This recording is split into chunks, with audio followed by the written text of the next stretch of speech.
Saksakallan gunarnavasya Vande Guru Sri Charanarvindam.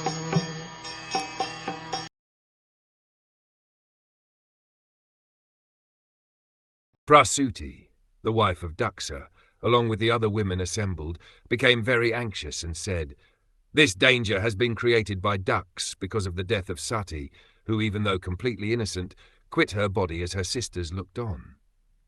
Prasuti, being a soft-hearted woman, could immediately understand that the imminent danger approaching was due to the impious activity of hard-hearted Prajapati Daks.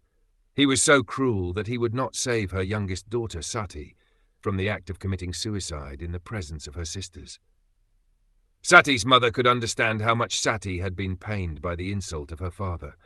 Sati had been present along with the other daughters, and Daks had purposely received all of them, but her because she happened to be the wife of Lord Shiva. This consideration convinced the wife of Daks of the danger which was now ahead, and thus she knew that Daks must be prepared to die for his heinous act.